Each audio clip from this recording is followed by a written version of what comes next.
साहब औरत नहीं थी, बल्कि ठाकुर कर्मा साहब को चकवा देने चला गया था साहब। वही मुझे मारा साहब। तुम कुछ नहीं होगा आपको, इन्हें हॉस्पिटल लेकर जाओ जल्दी से। चौकीदार मुझे कौन पकड़ रखा ठोसरी बोला। लेकर जाओ जल्दी से। ठाकुर कर्मा हराम जादे, बड़ी होशियारी से आया हरामखोर। सेठ रंजीत और बड़ा को गोली मारकर चला गया। देखता हूँ साले कहाँ तक भाग कर जाएगा तू। अगर दौड़ा के तेरे चिथड़े न किया तो मेरा भी नाम पर्वत नहीं। भाग साले, कहाँ भाग कर जाता है तू? क्या हुआ, इतनी जल्दी कैसे चले आए? अरे साहब होकर सारे जैसे हम गरिया जी फिल्म लाते वैसे होकर रोवो फनफना किसका रोवा फनफना गया? कोई सेठ को हॉस्पिटल छोड़कर आए कि नहीं? वो सर्व मर गया। मर गया? रोवो फनफना के बूढ़ा लगेगा। क्या काका ऐसी बात करते हो? हर वक्त रोवा ही फनफना जाता है। कितनी बड़ी दुख की बात है, कितनी शर्म की बात है। पूरी प्रशासन लगी थी, लेकिन वो हरामखोर आया, सेठ को गोली मार कर चला गया। हम लोगों के लिए कितनी शर्मिंदगी की बात है। काका बहुत दूर नहीं गया होगा ठाकुर कर्मा। चलो इसी वक्त उसका पीछा करते हैं, नहीं तो अगर हाथे नहीं लगा तो उस नौकरी चली जाएगी दोनों की। चलो चलो चलो जल्दी आओ।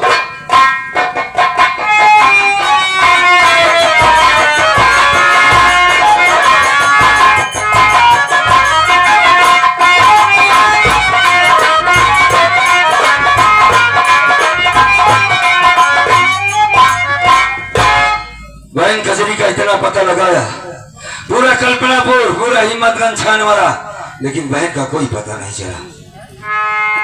अब मैं समझ गया कि भक्ति ने मेरे साथ बहुत बड़ी चाल चली, मेरी बहन को मार डाली।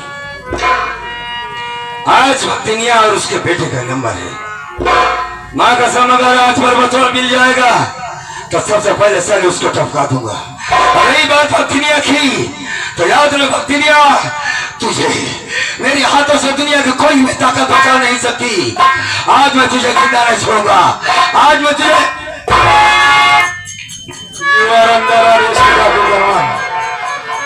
भागने की कोशिश की हराम जादे तो तेरी धज्जियां उड़ा दूंगा, याद रखना।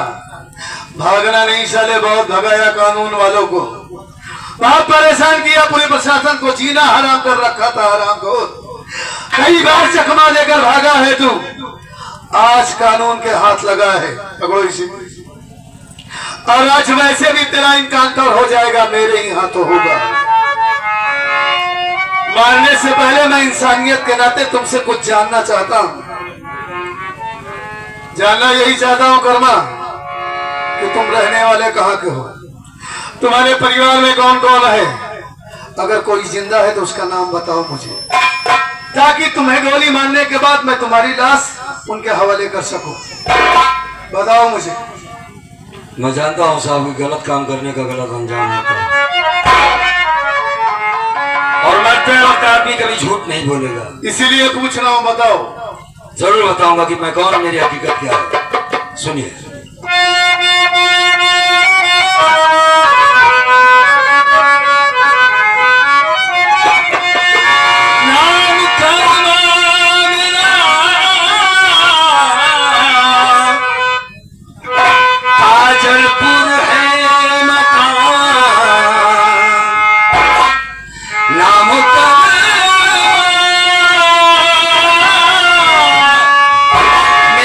काजलपुर है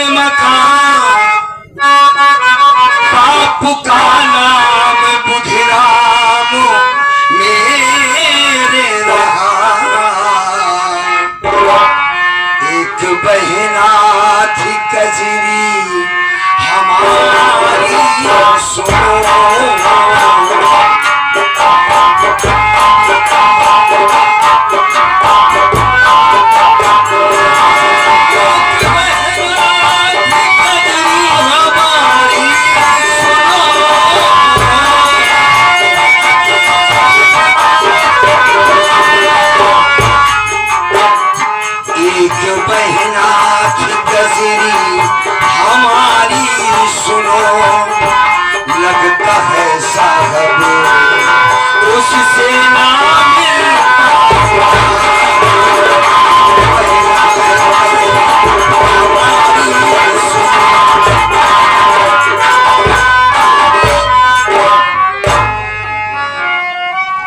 काजलपुर का रहने वाला हूँ साहब। कर्मा नाम है हमारा। बचपन में माँ बाप इस दुनिया से चले गए। एक छोटी सी बहन थी जिसका नाम कजरी था। मैंने उसकी शादी नैनागढ़ में किया था पर्वत नाम के लड़के से। एक दिन की बात बताते हैं साहब आपसे। बहन के ससुराल गया तो वहां पर दहेज की मांग की गई। वॉशिंग मशीन मोटरसाइकिल 50,000 लाया है तो अपने बहन की विदाई करवा वरना भाग जाए यहाँ से। उसकी सास ने मुझे मारा पीटा और मारकर घर से भगा दिया। यहाँ तक कि मेरी बहन से मुझसे मिलने नहीं दिया गया साहब। लौट कर आता हूँ तो क्या देखता हूँ, हमारी धर्मपत्नी गौरी थी, उसके पेट में चाकू लगा था साहब। हमने पूछा कौन मारा तुझे? कर्मा तुम आ गए? हाँ। कजरी नहीं आई? उस वक्त मैंने झूठ बोला साहब कि कजरी पर्वत के साथ एक हफ्ते बाद गांव जरूर आएगी। तो उसको क्यों मारा गया ये तो बता। सेठ रंजीत ओबराय 50,000 का 5 लाख बना दिया था। उसने सबसे पहले मेरी इज्जत लूट ली। उसके बाद जब मैंने कहा कि सारी बात मैं कर्मा से बताऊंगी तो उसने मेरे पेट में चाकू मार दिया साहब। कजरी का नाम लेते लेते वो इस दुनिया को छोड़कर चली गई साहब। मेरे पास इतना पैसा नहीं था कि मैं सेठ रंजीत ओबराय के सामने खड़ा होकर बात कर सकूं या बहन के दरवाजे जाकर उसे दहेज दे सकूं साहब। दुनिया के सारे रास्ते मेरे लिए बंद हो गए थे। क्या करें, आज मजबूरी मुझको बंदूक उठाना पड़ा और मैंने सेठ रंजीत ओबराय का खून कर दिया साहब। इस बात का हमें जरा सा गम नहीं है। हम जानते कि मैंने गलत काम किया है और अन्याय भी गलत होगा। क्या बात है साहब, बड़ी सोच में पड़ गए। आपको तो खुश होना चाहिए कि अभी आप मुझे गोली मार देंगे। कहानी सुनने के बाद सोचने पड़ गया कि वाकई में तुम्हारे साथ बहुत गलत हुआ है और आंखों में आंसू आ गए। हमारी बात सुनिए आप।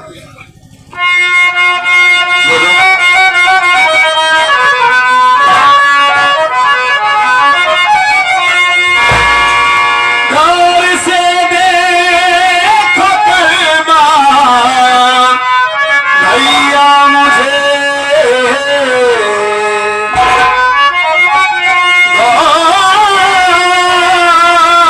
घर से देखो कर्मा भैया मुझे, खड़ा सामने भैया पर्वत सुनो,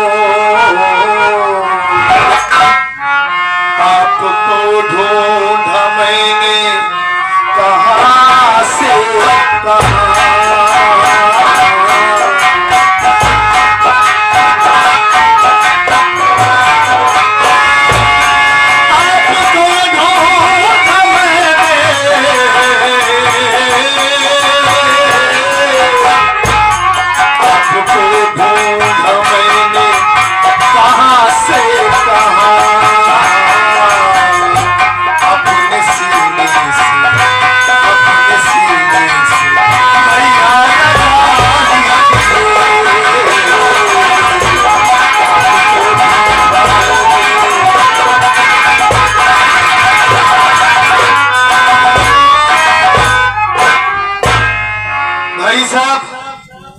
आपके साथ में इतना कुछ हो गया और हमें कुछ जानकारी ही नहीं। कितने दिनों से कर्मा भैया को ढूंढ रहा हूं। गौर से देखिए आप हमें और पहचानने की कोशिश कीजिए। मैं वही आपके बहन का पति पर्वत हूँ। पर्वत नाम है तुम्हारा? हाँ भाई हाथ खाली है पर्वत, वरना मैं तुझे गोली मार देता। अब मुझे गोली, हमने सोचा था कि जिस दिन एक कुत्ता मुझे मिलेगा उसे मौत की नींद सुला दूंगा, लेकिन ऐसे मौके पर मिले हो कि मेरे हाथों में पिस्तौल नहीं रही आज, वरना हम बता दें कि पर्वत कौन है और कर्मा कौन है।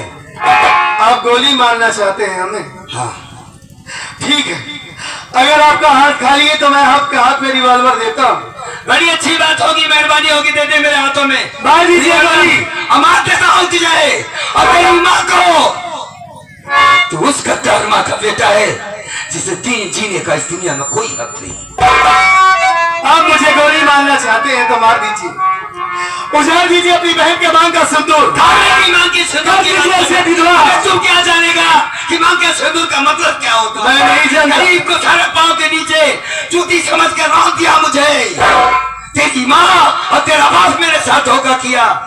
भाई साहब, माँ कसम कोई भाई साहब नहीं है, पर्वत याद रखो। बात तो सुनो हमारा हमारी। खून के आंसू रोया हो, आज मजबूरी है मेरी जो जिंदा खड़े हो तुम। समझ सकता हूँ मैं, इसलिए तो मैं आपको रिवॉल्वर दे रहा हूँ ना। पहले आप सच्चाई तो सुन लीजिए। मानता हूँ कि आप मेरी माँ की वजह से नाराज हैं। मेरी माँ ने आपके साथ गलत व्यवहार किया। आप हमारे घर आए थे, आपको दरवाजे से मारकर भगा दिया, मानता हूँ, लेकिन मैं अपनी माँ के जैसा नहीं हूँ। अच्छा, मेरी माँ के बारे में आप क्या जानते हैं? कुछ नहीं जानते। अरे मेरी माँ तो वो माँ है जब अपने बेटे के खाने में जहर मिला सकती है, अपने खुद के बेटे को पागल बना सकती है, तो आप तो उसके लिए गैर हैं। कोई बड़ी बात नहीं है कि आपको दरवाजे से मारकर भगा दे हमारी माँ। तुम्हारी माँ ने तुम्हारे खाने में जहर मिला? वो माँ है हमारी, उसकी नजर में दौलत ही सब कुछ है। बेटे की खुशी, बहू की खुशी से कोई मतलब नहीं है। मेरी माँ ने कजरी को सताया, मारा, लेकिन आज हमारी देन है कि हमारी कजरी सही सलामत जिंदा है। ये कोई बड़ी बात नहीं, हर पति का धर्म होता है अपनी पत्नी की रक्षा करना। तो मैं पति होने का पूरा फर्ज निभाया है। क्या निभाया? बगैर जाने समझे आप उल्टा सीधा बक रहे हैं। मैं कोई बात उल्टी नहीं बोल रहा हूँ। मेरी बहन कहाँ है, बोला उसे, मैं उससे मिलना चाहता हूँ। अब बोलो। आप अगर अपनी बहन से मिलते हाँ, तो सबसे ज्यादा खुशी मुझे होती। मतलब नहीं मिलोगे? हालात ये है कि आप इस वक्त डाकू हैं। हाँ तो, और कानून के मुजरिम हैं। मैं किसी का मुजरिम नहीं हूँ। मेरी बहन जिंदा है। आपकी बहन जिंदा है, सही तो उससे मिलवाओ मुझे, मरने से पहले उससे मिलना चाहता हूँ मैं। ऐसे कैसे मिलवा सकता हूँ? तो बहन आपकी यहाँ से इतनी दूर है कि मैं आपको उससे नहीं मिलवा बस सकता। समझ गया मैं तुम्हारी बात। ना मेरी बहन जिंदा है, ना तुम मुझसे बुला सकते हो, ना मुझसे मिलवा सकते हो। साथ साथ बताओ कि कजरी कहाँ है? आपसे पूरी हमदर्दी है मुझे, लेकिन उसके पहले सबसे बढ़कर हमारी नजर में हमारा कानून है, हमारा फर्ज है। मैं अपने कानून के साथ गद्दारी नहीं कर सकता। सबसे पहले कानून है, उसके बाद रिश्ते नाते हैं हमारी नजर में। तो ठीक है, मैं भी कजरी एक आखिर निशानी की हमारे माँ बाप की, और उसे तुम लोगों ने मारा, तुम्हारी माँ ने खत्म किया है। रही बात मुझे मारने की, तो ठीक है, गोली मार दो मुझे। मार। गोली तो आपको मार दूंगा, लेकिन आपको बार बार समझा रहा हूँ कि कजरी इस दुनिया में अगर कजरी जिंदा है तो कजरी से मिलवाओ मुझे। वक्त नहीं है, हमें माफ कर दीजिए। गोली मारो। नंबर 1 और नंबर 2 और... बेटा पर्वत, अरे माँ, आप यहाँ तक, और ये क्या हो गया है? ये आपके हाथों में कोड़ कैसे हो गया माँ? ये सब कैसे हो गया? बेटा पर्वत, हाँ, तेरे खाने में जहर मिलाने वाला कोई और नहीं, यही तेरी माँ थी। तुझे पागल करके घर से भगा दी। तेरे जाने के बाद बहू कजरी को भी मार के घर से भगा दी। और जब तुम दोनों चले गए घर छोड़ के, कुछ ही दिनों के बाद मेरे हाथों में कोड़ हो गया। बेटा मैं तुम दोनों को ढूंढने लगी, ढूंढते ढूंढते कल्पनापुर थाने तक आई। तुझसे मुलाकात नहीं हुई, लेकिन मेरी बहू से मेरी मुलाकात हो गई। बहू को लिवा करके तुम्हें ही ढूंढने जा रही थी। ये तुम किसे जान से मारने जा रहा है बेटा? मैं जिसे मारने जा रहा हूँ बताऊंगा माँ, लेकिन आखिर में मैं आपको बार बार समझाता रहा कि दुल्हन ही दहेज है। दहेज लेना और देना दोनों पाप है, लेकिन आप हमारी बात कभी नहीं मानी माँ। और आखिर में आपको आज भगवान ने इतनी बड़ी सजा दिया है कि हाथों में कोढ़ हो गया है। आज पहली बार मैं आपकी आंखों में आंसू देख रहा हूं मां। अपने बेटे की तलाश में आप यहां तक चली आई, आपको बेटे की ममता खींच लाई। मैंने आपको कब का माफ कर दिया मां, मैं सब जानता हूं कि आपने मेरे साथ क्या किया, कजरी के साथ क्या किया। लेकिन आप चाहे जैसी हैं, हमारी माँ हैं आप। वाकई में माँ के कदमों के नीचे जन्नत होती है, स्वर्ग होता है। उस दिन मैं गलती से आपके ऊपर हाथ उठा दिया था, हो सके तो आप अपने बेटे की गलती को माफ कर दो माँ। और आप घबराओ नहीं, रो नहीं, आपका बेटा आपको मिल गया है, कजरी मिल गई है। मैं आपका इलाज करवाऊंगा, आप बिल्कुल ठीक हो जाएंगे माँ। रोती क्यों है आप? और जानती हैं, डाकू कर्मा नाम है उनका, मैं जिनका इनकाउंटर करने जा रहा हूं। और वो डाकू कर्मा कोई और नहीं माँ, अपनी कजरी के भाई साहब हैं। वही कर्मा भैया जो आपके पास दहेज के अपनी बहन की विदाई के लिए आए थे और आपने दहेज के लिए उन्हें मारकर भगा दिया। ये दहेज का कारण है कि उनके हाथों से आज खून हुआ। गौरी भाभी को मार दिया गया, उनकी इज्जत लूट ली गई और आज वो रंजीत ओबराय को गोली मार दी। और नसीब की बात ये देखो माँ, जिस बहन से वादा किया था कि मैं उसके भाई साहब को मिलवाऊंगा, उसी भाई को मैं गोली मारने जा रहा हूं अपने हाथों से। माँ, अगर कजरी आपके साथ में आई है तो उसे बुलाओ माँ। आखिरी बार मैं कम से कम कर्मा भैया से मिलवा दूं। ठीक है बेटा, बुलाओ। अरे बताना नहीं, बुलाओ। बहू देख, तुझसे मुलाकात हो गई थी, मेरा बेटा पर्वत मुझे बुला रहा है बात करने। कजरी, समझी, अच्छा हुआ जमा के साथ तुम चली गई। जानती हो कजरी एक डाकू कर्मा है, मैं जिसे गोली मारने जा रहा हूं, लेकिन वो बार बार अपनी बहन से मिलने के लिए परेशान है। घर वालों को याद करके बहुत रो रहे हैं और हमारी भी हिम्मत नहीं पड़ रही कि कैसे उनके ऊपर गोली चलाऊं। बहुत परेशान है कजरी। ये देखो सामने खड़े हैं, शायद तुम्हें देखकर उन्हें कुछ सुकून मिल जाए।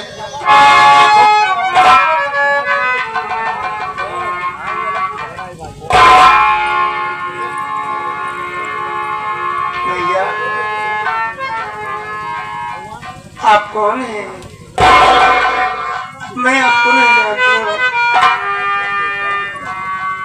मुझे नहीं पहचानती। नहीं, मैं डकैत हूँ, डाकू कर्मा हूँ, जिसका आज इनकाउंटर होगा। क्या नाम है तेरा? मेरा नाम तो कजरी है। अजीब इत्तेफाक है, हमारी बहन का भी नाम कजरी था, हमारा नाम कर्मा है। लेकिन हाँ मेरे भी भैया का नाम कर्मा था।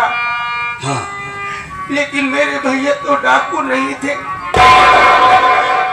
एक अच्छे, मेरा भाई भले ही गरीब था, एक अच्छा नेक, एक निहायत एक अच्छा इंसान थे, वो डाकू नहीं थे। मेरे भैया, मैं इतनी अभागन बहन हुई, मेरी शादी तो कर दी है, लेकिन मेरे ससुराल वालों को दहेज नहीं दिए।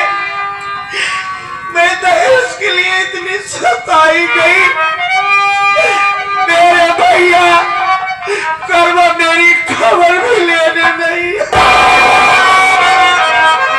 कजरी, मैं वही तेरा भाई हूँ, गौर से देख मुझे। अगर मैं जिंदा हूं तो सिर्फ तेरे लिए जिंदा हूं। हमारी जिंदगी सिर्फ तेरे लिए बची है। अब तू पूछेगी भाभी कहाँ है? तेरी भौजाई इस दुनिया में नहीं रही कजरी। हाँ भाभी नहीं, दुनिया में नहीं है। हाँ उसे मार डाला गया। तू कहेगी मेरे ससुराल तुम नहीं आए, गया था तेरे ससुराल। तेरी खबर लेने के लिए तेरी भौजाई ने भेजा था, लेकिन इसी सास ने मुझे लात मारकर घर से भगा दिया। वॉशिंग मशीन मोटरसाइकिल लाओ तो अपनी बहन से मिल सकते। वापस आया तो तेरी भौजाई को मार दिया गया। आखिर में मैंने बंदूक उठा लिया और सेठ रंजीत ओबरा को मार डाला। आज जिसकी सजा मेरी मौत होगी, बस उस मालिक का एहसान है कि मरने से पहले तू चली आई। बार बार कहता रहा कि मरने से पहले एक बार कजरी से मिलना चाहता हूं मैं। कजरी भैया सुन, आज के बाद तेरा भाई कर्मा कभी तुझसे मिल नहीं पाएगा। नहीं भैया, ऐसी बात क्यों कर रहे हो भैया? रोना बंद कर। भैया मुझे अकेली छोड़कर कहीं बच जाइएगा भैया। अरे बेटी, एक बहादुर की बहन होके रोती है। देख मुझे देख, मैं कभी नहीं रोया बहन, कभी नहीं रोया। देख आज आखिरी बात तेरा भाई।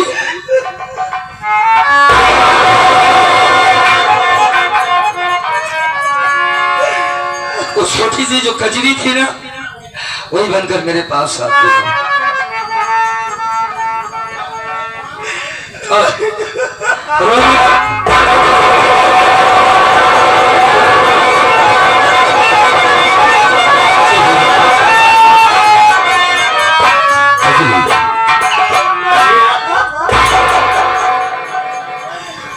कैसी है? बड़े दिनों के बाद एक दूसरे से मिले, बहुत सुकून मिल रहा है कजरी।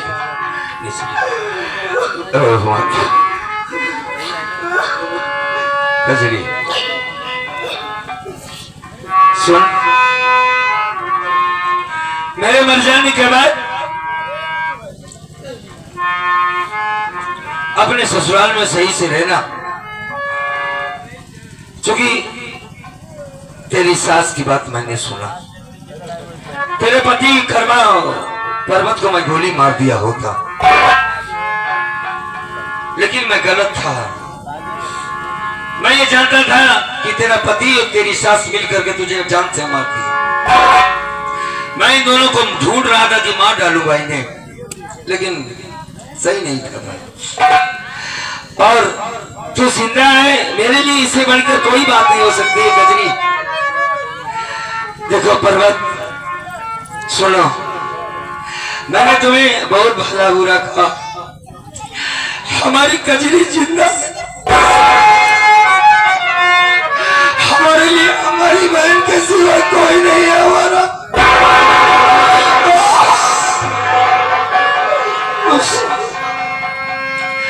तेरे इन आंसुओं की कसम है बहन, चुप हो जा बस। तो अभी कर्मा मारा नहीं है, ये जिंदा है बहन, रो मत। और सुन, अभी बहुत आंसू तुझे गिराना है। अभी मर जाऊंगा तो मेरी लाश के पास बैठ के तुझे रोना होगा। पर्वती से ले जाओ, ले जाओ, ले जाओ। जय बहन।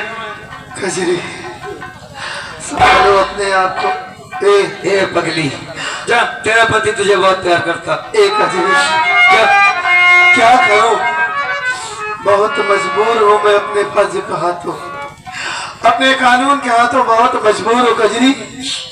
नहीं तो मैं भाई साहब को गोली ना मारता। स्वामी जी, मैं भी जानती हूँ आज मुझे नाज है, आज मुझे आपके ऊपर नाज है कि मैं एक ऐसे ईमानदार, ऐसे बहादुर इंस्पेक्टर की पत्नी हूँ कि जिन्होंने अपने कानून के लिए, कानून की रक्षा के लिए किसी ने सब कुछ न्यौछावर कर दिया। अगर मैं चाहूं, आपने मेरी हर तमन्ना, हर ख्वाहिश मेरे जुबान निकलने से पहले ही आपने मेरी पूरी किया है। अगर मैं आपसे कहूं मेरे भैया को छोड़ दीजिए तो आप यही कहेगी कि कजरी मेरा कानून ये मुझे नहीं बताया। हाँ कजरी, भैया को छोड़ना चाहिए। वो चीज मांग रही हो जो मैं तुम्हें नहीं देख सकता। जिस भाई से मिलाने का वादा किया था, आज उसी भाई को गोली मारने जा रहा हूँ। कजरी जाओ तुम। हाँ, पर्वत की बात का याद ध्यान रखना। कहिए भैया। मेरी कजरी मेरे सामने खड़ी रहेगी और तुम भी सामने रहना, क्योंकि जब तुम मुझे गोली मारोगे मरते वक्त अपनी बहन का चेहरा एक बार देखना चाहूंगा मैं। बस तुम दोनों मेरे सीधा सामने रहना। और कजरी तुम अकेली नहीं हो, कर्मा तुम्हारे साथ है। चल मार दो गोली मुझे। माफ कर देना कजरी। कजरी अपना ख्याल रखना।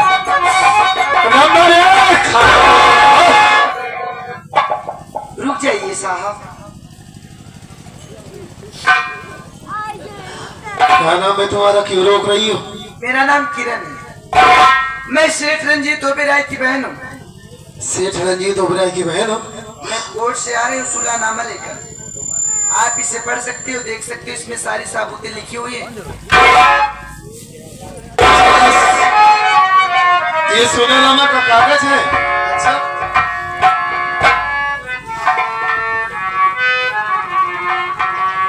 अरे कजरी, ये लड़की तो वाकई में सुलहनामा का कागजात लेकर आई है। इसमें साफ साफ लिखा है कि मेरा भाई रंजीत ओबेराय मेरी आंखों के सामने गौरी की इज्जत लूट लिया। बचाने की कोशिश की लेकिन मैं नाकाम रही। बाद में उसके पेट में चाकू मार दिया। इसी वजह से गौरी की मौत हो गई।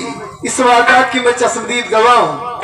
मैं इकरार करती हूँ कि कोर्ट में गवाही दूंगी। और ये साइन भी है मजिस्ट्रेट का। और ये भी लिखा है कजरी कि न ही कर्मा का इनकाउंटर किया जाए और न ही उसे फांसी दी जाए। बस जो थोड़ी बहुत सजा होती है वही हो जाएगी। ये तो बहुत अच्छा काम किया इस लड़की ने। अरे भैया,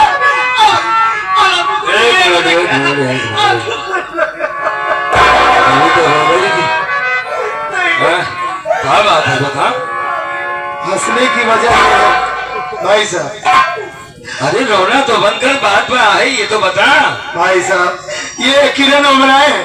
हाँ। और ये सुलहनामा का कागज लेकर आई है। हाँ। इस कागजात के आधार पर मैं आपके ऊपर गोली नहीं चला सकता। अच्छा। और न ही आपकी फांसी होगी, बस थोड़ी बहुत सजा होगी बस आपकी। ठीक है। आज इस लड़की की वजह से आपकी जान बच गई। कजरी कजरी चुप हो जा, चुप हो जा, चुप हो जा। हाँ, आज कजरी मेरी खुश। मुझे डरा दिए थे भैया। अरे गोली मारने वाले से बड़ा होता है बचाने वाला। एक मिनट उस लड़की का शुक्रिया तो अदा करने दे। आओ ये किरण, कौन हो भाई तुम? बात करो। नमस्ते। माला वाली किरण, एक बात बताओ, मैंने तेरे भाई को गोली मार दिया, तेरी हवेली जला दिया, उस दिन तेरे साथ हरकत की, बुरा भला कहा, फिर भी तुमने मेरी जान बचाई, क्यों? क्योंकि कर्मा मैं आपसे बहुत प्यार करती। मैं उस दिन कह नहीं पाई थी। अच्छा, सर की वजह से। तो तुम मुझसे प्यार करती? मैं आपसे शादी करना चाहती। बेवकूफ है एकदम से तुम। इस उम्र में प्यार करूंगा मैं, शादी करूंगा? मेरी शादी हो चुकी है, मैं गौरी के सिवा किसी लड़की को देख नहीं सकता। भैया भैया, ये बताइए आप ऐसी बात, उल्टी सीधी बात क्यों बोलते हैं? आप एक पढ़े लिखे अच्छे इंसान हैं, आप अच्छी चीजों को ध्यान देते हैं। आपकी मीठी मीठी बातें मुझे बहुत जो क्या करेगी, उससे शादी करवाएगी मेरा? देख रही कितना बड़ा पैजामा पहनती है? भाई साहब, ठीक है तो कह रही है कजरी। ठीक कह रही। अरे देखिए, देखो इसे समझाओ तुम, मैं उससे शादी नहीं कर सकता, मतलब मैं कजरी को नहीं समझाऊंगा, आपको समझा रहा हूँ। अरे सुनो, पहले सुनो। अरे ठीक है, ठीक है, अरे ठीक है, उसी को तुम्हारी भाभी बनाऊंगा। ठीक। अच्छा रुक जा भाई, रुक जा। ये आपके लिए बेचारी एक लड़की होकर कोर्ट गई, कचहरी गई, वकील से मिली, जज से मिली, कितनी मेहनत की, तब ये कागजात प्राप्त की, और आज इसकी वजह से आपकी जान बची है। बड़ा ही पुण्य का काम होगा। मैं मानता हूँ कि गौरी भाभी की जगह कोई नहीं ले सकता, लेकिन आप सोचिए तो कहाँ जाएगी ये बेचारी। ठीक है, हमें थोड़ा 2 मिनट का वक्त दो। अच्छा भैया ये बतावा, जब हम दोनों पर आनी आप खिया हो, जब आप शादी न करे रहे तो लोग हो जाई न रही तो तोहरे बहनों एक पनिया के पूछी ये कहीं तो नहु सरहज के लालच में नहु पहुंचा रही है रोड। बहुत दिमाग हो गया तेरे पास ना, बहुत समझदार है ये ना ये। माता जी आओ माँ, आओ। बेटा कर्मा, सबसे पहले तू मेरी गलती माफ कर दे। मैं तुम्हें दहेज को लेकर के बहुत परेशान की, अपने दरवाजे से मार करके भगा दी। वही सब करने का फल दे आज मेरे हाथों में कोड़ हो गया है। बेटा सुनिए, मैंने मुझसे गलती मानने के बजाय यूं तो जनता से गलती मानो। और ये संदेश दो कि बेटी के लिए माँ बहुत सारी चीजों पर पर्दा डाल देती है, बड़ी बड़ी गलतियों को माफ कर देती है।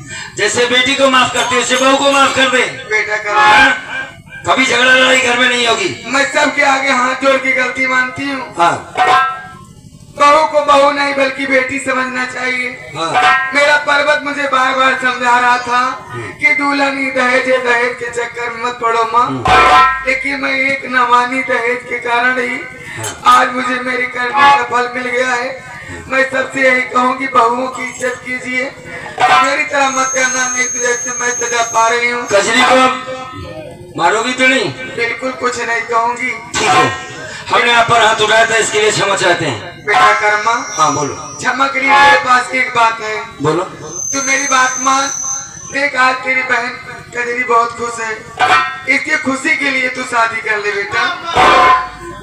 ठीक है ठीक है। और लड़की बेचारी, उसका भी कोई नहीं इस दुनिया में। जाओ माँ के पास, जाओ।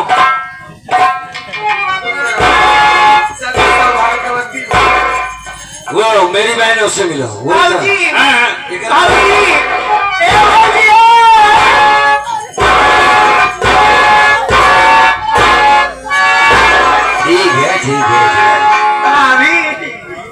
कुछ कहना चाहती? बोल। थोड़ा कान बंद करो कजरी। कजरी कान बंद कर लो। नंदोई साहब आप भी, मम्मी जी आप भी। अरे तो कौन सुनेगा? शादी तो चलकर मंदिर में भी कर लूंगी, शादी से पहले क्यों नहीं सुहाग रात मना लेते?